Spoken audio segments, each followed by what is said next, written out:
ويفوز الاهلي على سيراميكا، وفي انتظار ماتش بيراميدز والزمالك عشان تعرف مين اللي هيكسب ومين اللي هيلعبك من ماتش بيراميدز والزمالك.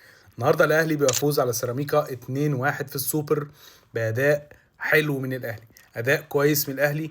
ولازم نتكلم في كام حاجه في الماتش. طيب، عايز اتكلم في حاجه في الاول، ان انت النهارده هجوميا كنت كويس جدا باللي معاك، لان انت جريدي شار يعتبر ما كانش جاهز 100% بس جاب جون حلو. الجون الثاني عندك الناحيه الثانيه تريزيجيه النهارده بيعود للتسجيل برأسية خرافية ورفعة رائعة من زيزو. النهارده في وجهة نظري من نجوم الماتش كانوا تريزيجيه وزيزو، وزيزو كان اقوى من تريزيجيه النهارده الاثنين اللعيبه كانوا كويسين جدا. زيزو كان في فورمه حلوه جدا النهارده، سواء من رفعه سواء من الهجوم سواء من كذا فرصه هو اللي بيعملها. تريزيجيه كان جيد جدا النهارده في الماتش ومستوى حلو جدا. ريدي شار كان متوسط بس جاب جون حلو فنهلنا الماتش، ودي حاجه كويسه. الناحية التانية انت دفاعيا النهارده لسه عندك المشاكل بس بتتحسن.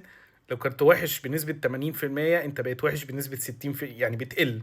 انت النهارده بقيت احسن كتير قوي في الدفاع. بس مازال عندي مشكلة في وجهة نظري، وهي عند ياسر ابراهيم.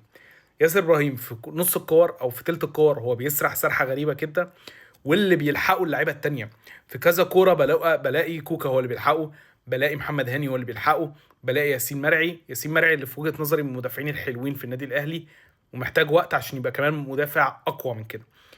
بس في سرحان شويه من ياسر، بس غير كده ياسر طبعا عامل ماتش كويس جدا.